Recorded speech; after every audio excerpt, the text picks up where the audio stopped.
Hi అండి, అందరూ ఎలా ఉన్నారు? ఈరోజైతే నేను చాలా సంతోషంగా ఉన్నానండి. గుడిలో ఒక మంచి విషయం అనేది జరిగింది. అది ఏంటనేది నేను వీడియో మొత్తం చూస్తే లాస్ట్లో పోస్ట్ చేస్తాను, మీకే తెలుస్తుంది. ఇలా సాయిబాబా గుడికి అయితే తీసుకెళ్ళామండి పిల్లల్ని. ఆ రోజు సరస్వతి పూజ కదండి, అందుకని ఇలా మనకి చిన్నపిల్లలందరినీ తీసుకెళ్ళి ఇలా పూజ చేయించడానికి మా మామయ్య పిల్లలు మా పిల్లలు అందరూ కలిపి వెళ్ళామండి. ఇలా సాయిబాబా గుడిలో సమక్షంలో పంతులు గారు ఇలా అందరికీ పందిరి ముందు ఇలా పూజ చేయిస్తున్నారండి గుడిలో. చూసారా ఎంతమంది వచ్చారో. అందరు పిల్లలు చాలా ఉత్సాహంగా పాల్గొన్నారండి. పూజ అంతా బాగా జరిగింది. ఇలా అమ్మవారి పటం అనేది ఒకటి ఇచ్చారు. మా బాబు చూసారా, పూజ అంతా ఎంతో నిష్టగా ఎంతో భక్తిగా తను చేశాడు. అందరి పిల్లలు ఆపేసినా మా పిల్లోడు మాత్రం అలా చేస్తూనే ఉన్నాడు. ఇంకా నాకు కుంకుమ ఇమ్మని చెప్తూనే ఉన్నాడు. నాకైతే చాలా ఆనందం అనిపించింది. తనకి అమ్మవారి ఆశీస్సులు ఎప్పుడూ అలా ఉండి మా బాబుకి బాగా చదువు వచ్చి విద్యాబుద్ధులు వచ్చి తను చాలా అభివృద్ధి చెందాలని కోరుకుంటున్నాను. ఎవరి తల్లిదండ్రులైనా సరే అలాగే కదండి కోరుకుంటారు. నాకు కూడా అలానే అనిపిస్తుంది తన్ని చూస్తే. చూసారా ఎంత బాగా పూజ చేస్తున్నాడో తను. నేను వద్దని చెప్తున్నా, నాన్న చేతులు నొప్పి పెడితే పర్లేదని చెప్పినా కూడా తను ఇంకా ఇవ్వమని అడుగుతున్నాడు. చూసారా వీడియోలో మా మామయ్య పాప కూడా చూసారా ఎంత బాగా పూజ చేస్తుందో.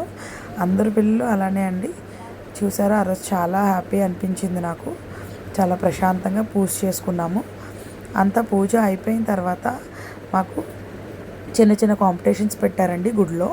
లైక్ పిల్లలకి చిన్న క్వశ్చన్స్ అడిగి పిల్లల్ని ఇంకా ఎంకరేజ్ చేసేటట్టు, ఇంకా గుడికి రావాలి భక్తిభావం పెంచడానికి అన్నట్టుగా ఇలా పూజ అంతా అయిపోయిన తర్వాత బాబుతో ఇలా సాయిబాబా పాదాలకి నమస్కరిస్తున్నాము. ఇలా అమ్మవారి దగ్గర మేమైతే ఇలా ఫోటో దిగామండి దండం పెట్టుకొని. తర్వాత బాబు పూజలో పెట్టిన పువ్వు తీసి నాకు ఇస్తున్నాడు. తను మమ్మ లవ్ యూ చెప్తున్నాడు నాకు.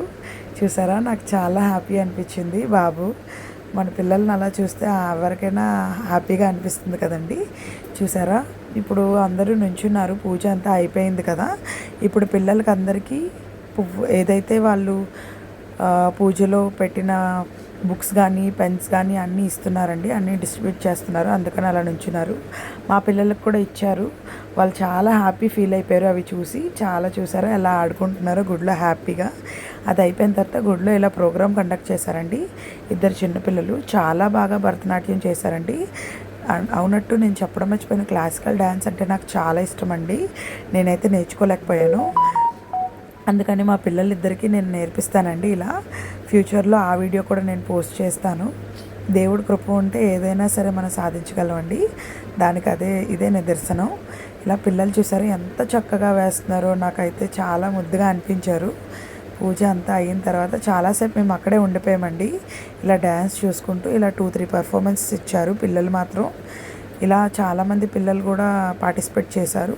కొన్ని క్వశ్చన్స్ అడిగారు. తర్వాత పెద్దవాళ్ళకి కొన్ని క్వశ్చన్స్ అడిగారు గుడిలో. తర్వాత మనకి అంతా అయిపోయిన తర్వాత అక్కడే భోజనాలన్నీ అక్కడే అయ్యాయండి. ఇలా మా మామయ్య బాబు ఇలా క్వశ్చన్కి ఆన్సర్ చెప్పాడండి. తనకు ఒక ప్లాంక్ ఇచ్చారు. తర్వాత నేను ఒక క్వశ్చన్కి ఆన్సర్ చెప్పాను. నాకు ఇలా గోవిందుడి పాదాలు ఇచ్చారండి. నాకు చాలా హ్యాపీ అనిపించింది. పూజ రోజు ఇలా వెంకటేశ్వర స్వామి పాదాలు నాకు గిఫ్ట్గా వచ్చాయని చెప్పి. చూసారా ఎంత బాగున్నాయో పాదాలు. వెంకటేశ్వర స్వామి ఆశీర్వాదాలు మాకు ఎప్పుడు ఎల్లవేళలా మా కుటుంబంలో ఉండాలని చెప్పి, మీరందరూ కూడా ఉండాలని చెప్పి నేను కోరుకుంటున్నాను. వీడియో నచ్చితే లైక్ చేయండి, షేర్ చేయండి, సబ్స్క్రైబ్ చేయండి. Thank you.